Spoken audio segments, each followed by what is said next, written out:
இஃப்தார் நோன்பு திறப்பு நிகழ்ச்சியில் அந்த நிகழ்வு பற்றி பேசுறதை விட அரசியல் பேச்சு அப்படிங்கிறதா இப்போ அதிகமாக இருக்குது. முதலமைச்சர் மு.க.ஸ்டாலின் பாஜகவை தாக்கி பல விஷயங்கள் பேசியிருந்தார். அதைத் தொடர்ந்து அண்ணாமலை பேசும்போது இஸ்லாமியர்களுக்கு பாஜக செய்த அளவுக்கு திமுக செயல் அப்படின்னு குறிப்பிட்டு சொல்லியிருக்காரு. கடந்த 11 ஆண்டு கால இந்தியாவில் பார்த்தோன்னா இஸ்லாமியர்களுக்கு எதிராக ஏதாவது நடந்திருக்கிறதா அப்படிங்கிற கேள்வி முன் வச்சிருக்காரு. உங்களுடைய பதில் என்ன அதுக்கு? முதல்ல வரலாறு தெளிவாக தெரிஞ்சுக்கணும். ஒரு முக்கியமான பதிவோடு இதை நான் ஆரம்பிக்க விரும்புகிறேன். 7ஆம் நூற்றாண்டில் இஸ்லாம் தோற்றுவிக்கப்பட்டதுக்கு முன்னரே கிட்டத்தட்ட கிமு 4ஆம் நூற்றாண்டிலிருந்தே வர்த்தக தொடர்போடு நாம் கிழக்கு நாடுகளோடு தொடர்போடு நாம் இருந்திருக்கிறோம். வர்த்தக ரீதியாக தொடர்பில் இருந்திருக்கிறோம். இஸ்லாம் தோற்றுவிக்கப்பட்டதுக்கு முன்னரே அங்கே இருக்கக்கூடிய மக்கள் இங்கே தமிழ்நாட்டில் குடிபெயர்ந்து இருக்கக்கூடியவர்கள் இருக்கிறார்கள். அது என்ன சொல்லணும்னு சொன்னால் அப்போதைய தமிழ்நாடுங்கிறது கேரளா, நம்மளுடைய தமிழ்நாடு, தென் கர்நாடகம், ஆந்திரா வரைக்கும் இருந்தக்கூடிய பகுதி. எந்த சூழ்நிலையிலும் நமக்கும் அவங்களுக்கு எந்த பிரச்சனையும் இருந்ததில்லை. இன ரீதியாக மத ரீதியாக எந்த பிரிவினை எந்த விதத்திலும் நமக்கும் அவர்களுக்கும் வேறுபாடுகளோ கருத்து வேறுபாடுகளோ மோதல்களோ தமிழ்நாட்டில் நடந்த வரலாறு கிட்டத்தட்ட 2000 வருடமாகவே இல்லை. அந்த 700 அவர்கள் துவங்கிய போது கூட முதலில் சேரமான் அங்கே எப்பொழுது இஸ்லாம் தோற்றுவிக்கப்பட்டதோ அதே காலகட்டத்தில் சேரமான் மன்னன் அவர்கள் இங்கே இஸ்லாமுக்காக அதை பரப்புவதற்காகவும் சரி அதனுடைய மீது நம்பிக்கை கொண்டிருந்தவராக ஒரு மசூதியை எழுப்பியிருக்கிறார். அது கேரளாவில் இன்றைக்கும் வழிபாட்டு தலமாக இருக்குது. தமிழ்நாட்டில் இன்றைக்கும் கேரளாவில் இன்றைக்கி ஐயப்பன் கோயிலில் போனீங்க சொன்னால் வாபர் தலம் இன்றைக்கும் இருக்குது. இப்படி ஒரு இணக்கமாக இருக்கக்கூடிய நிலம் தான் இந்த தமிழ்நாடு. வடநாட்டுக்கும் வடநாட்டில் இருக்கக்கூடிய முஸ்லீம் பார்வைக்கும் வடநாட்டில் இருக்கக்கூடிய அந்த வகையான இந்துக்கள்னு சொல்லக்கூடிய வகையில் இருக்கக்கூடியவர்களுக்கும் தமிழர்களுக்கு இஸ்லாமுக்கான உறவு நெருக்கமாக இருக்குது. அப்படி நீங்கள் பிரித்து இங்கே பார்க்குறதுக்கான சூழ்நிலையை தமிழ்நாட்டில் இல்லைங்கிறத ஃபஸ்ட்டு நம்ம தெளிவுபடுத்திடணும். இங்கே இருக்கக்கூடிய மக்களுக்கும் சரி பாரதிய ஜனதாவினருக்கும் நான் தெளிவாக சொல்ல விரும்புகிறேன். நான் இங்கே அவங்க நினைக்கிற விஷயங்கள் எதுவுமே நடக்கிறதுக்கு வாய்ப்பு கிடையாது. இவர் சொன்னார், நாங்கள் செய்ததை போல் யாரும் செய்ததில்லை, நாங்கள் செய்தது போல். இவர்கள் செய்த அக்கிரமங்கள் போல் உலகத்தில் யாரும் இவர்களுக்கு செய்தது கிடையவே கிடையாது. ஒரு 2 உதாரணங்களை மட்டும் நான் சொல்கிறேன். நான் ஏன்னா வடநாட்டில் எப்படி நடந்துக்கிட்டாங்களோ அதே மனநிலை தானே பாரதிய ஜனதாவில் இங்கே இருக்கக்கூடியவருக்கும் இருக்கும். ஏன்னா இவர்களுடைய முதலாளிகள் அங்கே இருக்கக்கூடிய அமித்ஷா அவர்களும் அவர்களுடைய நம்மளுடைய பிரதமர் மோடி அவர்களும் தானே இருக்க முடியும். அப்போ அவர்களுடைய சொல்லாடலை கேட்டு நடக்கக்கூடியவர்கள், அவர்கள் வழியில் வரக்கூடியவர்கள். ஒரு வருத்தமான ஒரு பதிவை சொல்லுகிறேன். குஜராத்தில் நடந்த நிகழ்வு வாழ்க்கையில் யாருமே மறக்க முடியாது. வக்ரத்தின் எல்லை. அவர்கள் செய்த கொலை குற்றங்கள் அந்த 2000 பேர் கொன்னபோது ஒரே ஒரு உதாரணத்தோடு சொல்கிறேன். அந்த பில்கிஸ் பானு அவர்கள் பாலியல் வன்கொடுமை செய்யப்படுகின்ற பொழுது 5 மாத கர்ப்பிணியாக இருந்தார்கள். அவருடைய 3 வயது குழந்தையை தரையில் அடித்து கொன்றார்கள். அவருடைய உறவினர்கள் 14 பேரை கொன்றிருக்கிறார்கள். அவங்கள சிறையில் அடைச்ச பிறகு 75ஆம் சுதந்திர தினத்தன்று மிகவும் நல்லவர்கள்னு அந்த கொடியவர்களை விடுதலை பண்ணினாங்க. பார்த்தீங்களா? இதை விட வேற ஒரு அக்கிரமமான விஷயத்தை பாரதிய ஜனதா தன்னுடைய வாழ்நாளில் செஞ்சிருக்கவே முடியாது.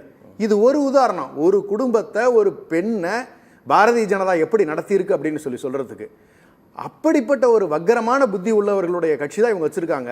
அதனுடைய தொடர்ச்சி எங்கே கொண்டு வந்து நிறுத்துறாங்க நீங்கள் பார்த்துக்கோங்க. திருப்பரங்குன்றத்தில் இவங்க செஞ்ச நிகழ்வுகளும் மிகவும் வன்மையாக கண்டிக்கப்பட வேண்டியது. இங்கே இணக்கமாக இருக்கிற சூழ்நிலை இதுபோல் வகுப்புவாதத்தையும் பிரிவினையையும் மத ரீதியாக பிரிவினையும் பேசுகின்ற பழக்குகின்ற பிரச்சனைகளை உருவாக்குகின்ற பாரதிய ஜனதா கட்சியை ரெப்ரசன்ட் செய்கின்ற அதனுடைய மாநில தலைவர் அவர்களுக்கு எந்த விதத்திலும் அவர்களின் மீது அக்கறை போல் பேசுவது என்பது ஆடு நனைகிறதே என்று ஓனாய் வருத்தப்பட்ட கதையாகத்தான் இருக்கும். அப்படிங்கிறது எந்த மாற்று கருத்து இல்லை. அதே மாதிரி திராவிட முன்னேற்ற கழகம் என்றுமே அவர்களுக்கு உற்ற தோழனாக அவர்களுக்கு அரணாகத்தான் என்றைக்குமே இருந்திருக்கு. அதுக்கு ஒரு உதாரணத்தை சொல்கிறேன். நம்மளுடைய முத்தமிழறிஞர் கலைஞர் ஐயா அவர்கள் முதலமைச்சராக பொறுப்பேற்ற உடனே மிலாது நபி அவருடைய பிறந்த நாளுக்கு அந்த நாளை விடுமுறை நாளாக அறிவித்தாங்க. அதிமுக மறுபடியும் ஆட்சி மாறின பிறகு அதை ரத்து பண்ணினாங்க. இன்றைக்கி அவங்க எல்லாம் ஒன்று சேர்ந்துருக்காங்க. அப்போ அவருடைய எண்ண நோக்கம் எப்படி ஒத்து போகுதுன்னு நீங்கள் பார்த்துக்கோங்க. மிலாது நபிங்கிறது மிகப்பெரிய ஒரு கொண்டாடப்பட வேண்டிய நாளாக அவர்கள் வைத்திருக்கிறார்கள். இஸ்லாம் என்பது ஒரு வாழ்வியல் வழிமுறையாக இருக்கக்கூடியது. அப்படி இருக்கக்கூடிய ஒரு பெரும் தலைவருக்கு அவர் விடுமுறை அறிவிக்கிறார், அந்த மக்கள் கொண்டாடட்டும் என்பதற்காக. அதை மறுக்கிறார்கள். ஆனால் மீண்டும் கலைஞர் ஆட்சிக்கு வந்த பொழுது அதை நிலைநிறுத்தினார். அது மட்டும் இல்லை, இடஒதுக்கீடு 3.5% முத்தமிழறிஞர் கலைஞர் ஐயா அவர்கள் வழங்கினார். இதுபோல பட்டியலிட்டம்னு சொன்னால் எண்ணற்ற விஷயங்களை திராவிட முன்னேற்ற கழகம் தொடர்ந்து அவர்களுக்கு அரணாக இருந்து செய்து கொண்டிருக்கிறது. 25 ஆண்டுகளுக்கு மேலாக சிறையில் இருக்கக்கூடிய இஸ்லாமிய கைதிகளை விடுவிப்போம் அப்படின்னு சொன்னாங்க. ஆனால் இப்போ வரைக்கும் அது நிறைவேற்றலைங்கிற கேள்வி முன்வைக்கிறாங்க இல்லையா? யாரு? அண்ணாமலை கேட்கிறாரா?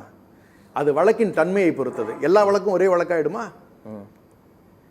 வழக்கினோட தன்மை இருக்கு, விடுவிக்கப்பட வேண்டியது கோர்ட்டுன்னு ஒன்று இருக்கு, வழக்கினுடைய தன்மையை பொறுத்து இருக்கு இல்லையா? எல்லாம் இந்த வழக்கும் அந்த வழக்கும் ஒரே வழக்காகுமா? நீங்க பில்கிஸ் பானுவை நீங்க 75வது ஆண்டு நீங்க சுதந்திர தினத்தன்று அந்த அதே எக்ஸ்பீரியன்ஸ்ல செய்ய சொல்றீங்களா? அப்ப இது நிதானமாக கவனமாக கையாளப்பட வேண்டிய ஒரு விஷயம். அப்ப அது பொறுத்து தான் முடிவெடுக்க முடியும். அது கோரிக்கை அடிப்படையில் அதனுடைய தன்மை அடிப்படையில் முடிவெடுக்கப்படுமே ஒழிய 19 ஒரு விஷயத்தை நம்ம செஞ்சிட முடியாது. அதே போன்ற குற்றச்சாட்டுகளுக்கு ஆளாகிவிடக் கூடாது இல்லையா? அதனால அதை பொறுத்த வரைக்கும் அரசு கவனமாக கையாண்டு கொண்டிருக்கிறது. அந்த ஒரு விஷயத்தை வச்சு மட்டும் நீங்க சொல்லிட முடியாது. அது இல்லாம எண்ணற்ற திட்டங்கள் நம்ம அறிவிச்சிருக்கோம். இப்போ ஹஜ்ஜுக்கு போகிறதுக்கு நம்ம எவ்வளோ திட்டங்கள் அறிவிச்சிருக்கோம். இப்போ ஹஜ்ஜுக்கு நமக்கு இங்கே சென்னையில் நமக்கு ஒரு தங்குறதுக்கான இடத்தை அறிவிச்சிருக்காங்க நம்முடைய முதலமைச்சர் அவர்கள். இப்போ அறிவிப்புகள் 2 அறிவிப்புகளை மட்டும் சொல்கிறேன். இந்த ஆண்டு நிர்வாகத்திற்காக 80 லட்சம் மானியம் வழங்கப்பட்டிருக்கிறது, அவர்களுடைய ஹஜ் இல்ல பராமரிப்புக்காக மட்டுமே.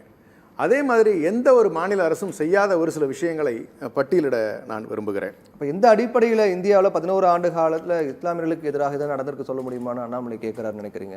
தமிழ்நாட்டிலையா? அது இந்தியாவில் ஓவராலா? எங்க? இந்தியாவில் கடந்த 11 இந்தியாவில் ஆண்டுகள் யூபியில் நீங்கள் லிஸ்ட் பண்ணட்டுமா? எத்தனை வீட்டை நீங்கள் இடிச்சு தள்ளியிருக்கீங்க? பட்டியலிட முடியுமான்னு கேட்குறேன் நான். நீங்கள் எத்தனை பசு பாதுகாப்புங்கிற பேரில் எத்தனை இஸ்லாமியர்கள் அடிச்சு கொண்டிருக்கீங்க? 100 பேருக்கு மேலே இறந்துருக்காங்க. நீங்கள் பட்டியலிட்டுக்கிட்டே போகலாமே. நீங்கள் அது மட்டுமா? இன்னும் எத்தனைங்கிறீங்க? ஐயோ, அவங்க செஞ்சதெல்லாம் இன்னும் நீங்கள் எத்தனை விஷயங்களில் நீங்கள் யூபி எக்ஸாம்பிள் எடுத்துக்கோங்களேன். நீங்கள் ஒருத்தரை கைது பண்ணி வீட்டில் போடுறதுங்கிறது ஒரு பக்கம் இருக்கட்டும், அவனோட வீட்டையே இடிச்சு வீடே இல்லாமல் ஒருத்தரை நடக்க விடுறதுங்கிறது எவ்வளோ பெரிய கொடுமை. 1-2 இன்சிடென்ட் நினைக்கிறீங்களா? கிட்டத்தட்ட 100கணக்கான வீடுகள் இடிக்கப்பட்டிருக்குன்னு. அங்கே கவர்மெண்ட்டே புல்டோசர் கவர்மெண்ட். அப்புறம் எந்த அர்த்தத்தில் ஒரு 11 வருஷத்தில் என்ன நடந்துச்சுன்னு கேட்குறாரு. அது முழுக்க நான் பொய் பிம்பங்களை உருவாக்குவதும், அவர்களுக்கு இது மாதிரி கற்பனை கதைகளை சொல்லிட்டு முன்னாடி ஒன்றை சொல்லிட்டு பின்னாடி இந்த மாதிரியான வேலைகளை செய்துக்கிட்டு இருக்கிறது அவங்களுக்கு வழக்கமான ஒரு வேலை.